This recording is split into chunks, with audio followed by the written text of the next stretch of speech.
Welcome to सबक सितारे। गांव के किनारे एक पुराना सुनसान मकान था जिसके बारे में मशहूर था कि वहां रात के वक्त अजीब सरगोशियां सुनाई देती हैं। लोग कहते थे कि जो भी इस घर के अंदर गया वो कभी पहले जैसा वापस नहीं आया।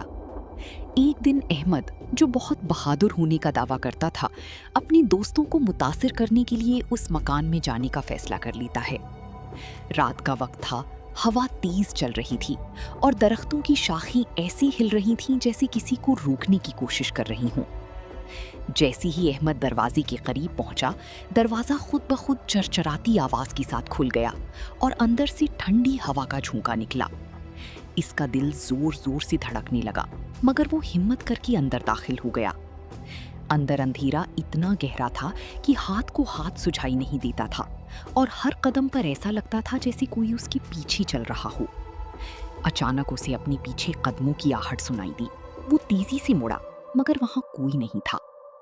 वो आगे बढ़ा तो दीवारों पर पुरानी निशानात नजर आई, जैसे किसी ने मदद के लिए हाथ मारी हों। इसी लम्हे एक मध्यम सी आवाज उसके कानों में गूंजी, वापस चली जाओ। अहमद ने खुद को संभालने की कोशिश की, मगर उसके कदम जैसे जमीन से चिपक गई थी। उसने दोबारा वही आवाज सुनी, इस बार ज्यादा करीब से, तुम्हें यहाँ नहीं आना चाहिए था।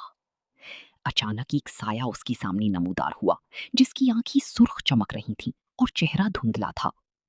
अहमद चीखना चाहता था, मगर उसकी आवाज जैसी कहीं गुम हो गई थी। वो साया आहिस्ता आहिस्ता उसकी तरफ बढ़ने लगा और हर कदम के साथ कमरे की ठंडक बढ़ती जा रही थी। अहमद ने पूरी ताकत से भागने की कोशिश की और दरवाजे की तरफ दौड़ा। जैसे ही वो बाहर निकला, दरवाजा जोर से बंद हो गया और अंदर से एक खौफनाक कहकहा सुनाई दिया। वो हाँफता हुआ गांव की तरफ भागा और पीछे मुड़कर देखने की हिम्मत न कर सका। अगले दिन लोगों ने देखा कि अहमद खामोश और खौफजदा हो चुका था, जैसे उसने कोई ऐसा राज देख लिया हो जिसे बयान नहीं किया जा सकता। उसने कभी दोबारा बहादुरी का दावा नहीं किया और ना ही किसी को उस मकान के करीब जाने दिया।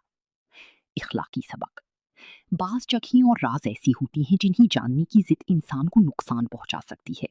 इसलिए हर मुहिम जोई दानिशमंदी नहीं होती और बाज औक़ात डरना ही असल हिफाजत होता